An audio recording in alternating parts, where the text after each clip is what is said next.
Assalamualaikum warahmatullahi wabarakatuh. Alhamdulillahi rabbil alamin. Wabihi nasta'inu ala umuri dunya waddin. Wassalatu wassalamu ala asrafil anbiya'i wal mursalin.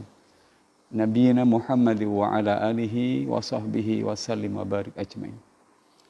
Qala Allah Ta'ala fi kitabihil karim. A'udzu billahi minasyaitonir rajim. Bismillahirrahmanirrahim.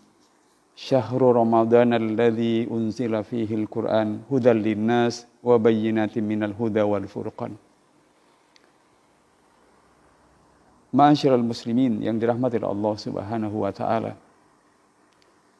Salah seorang pakar barat yang mengamati perkembangan Islam dan kaum muslimin di masa awal perkembangannya adalah John L. Esposito.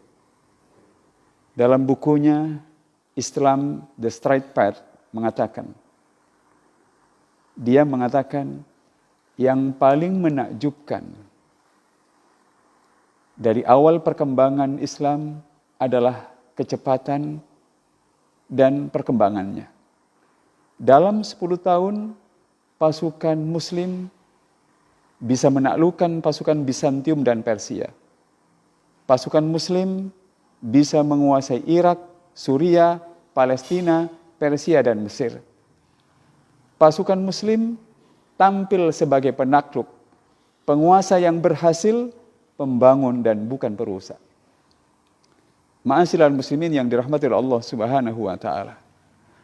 Apa yang membuat manusia generasi pertama, kaum muslimin generasi pertama, yang tadinya mereka berasal dari sebuah kawasan, mereka berasal dari sebuah bangsa Arab dan Jazirah Arab yang tidak pernah diperhitungkan sebelumnya, tiba-tiba menjadi sebuah kekuatan yang mengubah jalannya sejarah, yang bisa membuat kemanusiaan berterima kasih kepada manusia yang telah menerima Islam ini, yang membuat manusia seluruhnya di dunia menerima keyakinan baru, pola pikir baru, perilaku baru dan gaya hidup baru yang berasal dari agama yang diturunkan dari langit, agama Allah Subhanahu wa taala, agama Islam.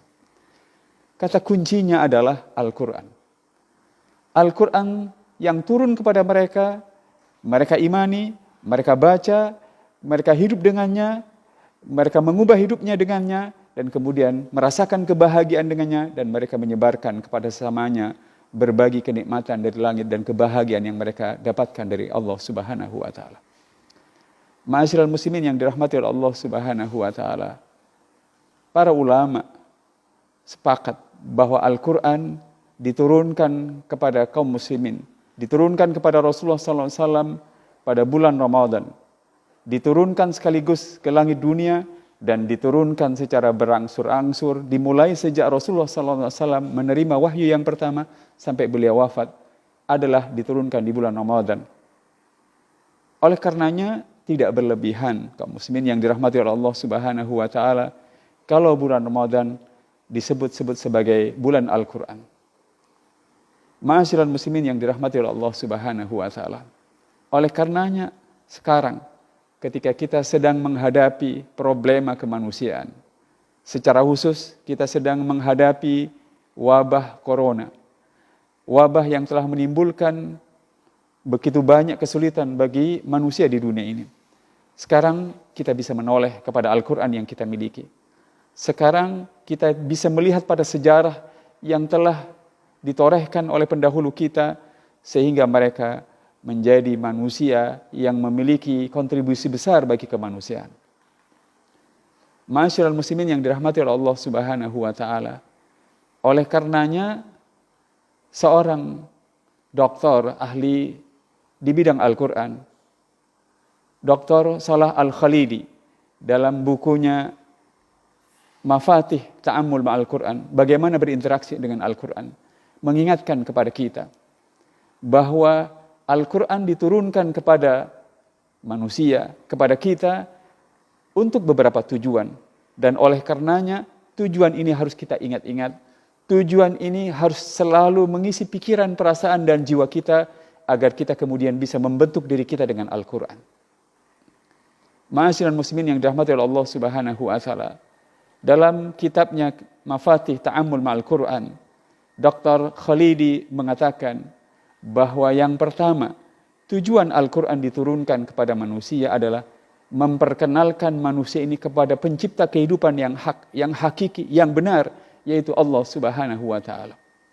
Oleh karenanya di hari-hari Ramadan di mana kita membaca Al-Quran, maka tarbiyahlah diri kita, didiklah diri kita, gemblenglah diri kita agar semakin mengenal, semakin dekat kepada pencipta kehidupan, pengatur mutlak kehidupan yang mengendalikan dan mengaturnya dan mengurusi semua kehidupan setiap saat, yaitu Allah Subhanahu wa Ta'ala.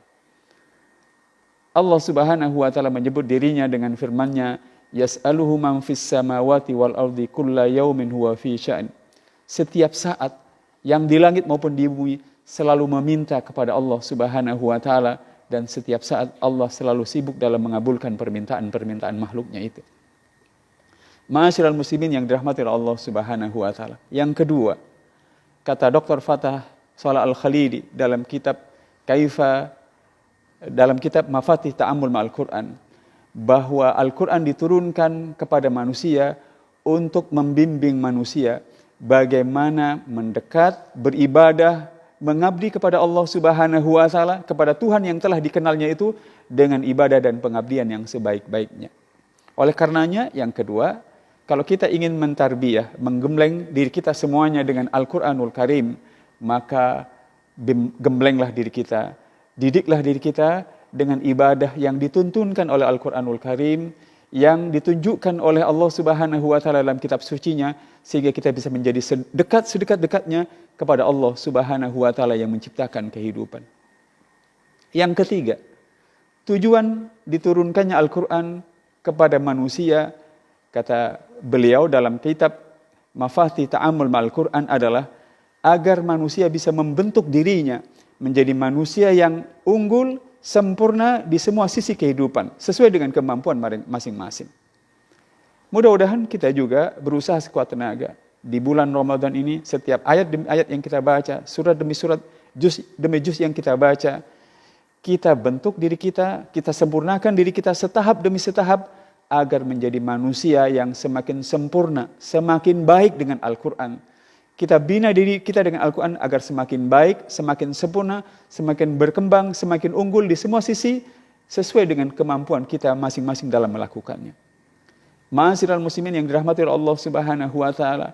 Lalu yang berikutnya, tujuan Al-Quran diturunkan kepada kita dalam kitab Mafatih Ta'ammul Ma'al Quran adalah agar manusia bisa mengatur semua kehidupannya dengan aturan, dengan petunjuk yang diturunkan dari yang menciptakan hidup, yang memiliki hidup secara mutlak dan mengatur hidup secara mutlak, dan kehidupan ini akan kembali kepadanya pada akhirnya nanti. Oleh karenanya, begitu kita hendak mendidik diri kita dengan Al-Quran di bulan Ramadan, maka mari setahap demi setahap, sedikit demi sedikit, selangkah demi selangkah, aturlah semua bidang-bidang kehidupan kita dengan Al-Quran, agar kita kemudian mendekati hamba yang diridhoi oleh Allah Subhanahu wa Ta'ala. Ma'asyiral muslimin yang dirahmati oleh Allah Subhanahu wa Ta'ala. Lalu yang kelima, dalam kitab Mafatih Ta'ammul Ma'al Quran diingatkan bahwa tujuan Al-Quran diturunkan kepada kita manusia agar manusia bisa dipimpin untuk memerangi, untuk menghilangkan segala hal yang jahiliyah di sekitarnya, sehingga kehidupan itu menjadi kehidupan yang diridhoi oleh Allah Subhanahu wa Ta'ala, menjadi kehidupan yang benar karena berjalan menurut ketentuan petunjuk dari Allah Subhanahu wa Ta'ala. Mudah-mudahan kita di bulan Ramadan ini, ketika kita ingin mendidik dan mentarbiyah diri kita dengan Al-Quran, maka kita pandu, kita tunduk diri kita untuk membersihkan, memerangi segala hal yang tidak berguna di tengah-tengah kehidupan kita. Lalu kita arahkan kehidupan ini menjadi kehidupan yang makin diridhoi oleh Allah Subhanahu wa Ta'ala. Semoga bulan Ramadan yang penuh berkah ini menjadi bulan Al-Quran bagi kita. Kita didik diri kita didik keluarga kita, dan kita didik masyarakat kita dengan Al-Quranul Karim. Mudah-mudahan Allah Subhanahu wa Ta'ala akan menjadikan diri kita hambanya yang bertakwa, dan mudah-mudahan kita menjadi hamba Allah yang memperoleh jalan keluar dari setiap kesulitan yang sekarang sedang kita hadapi bersama. Wabillahi taufiq wal hidayah.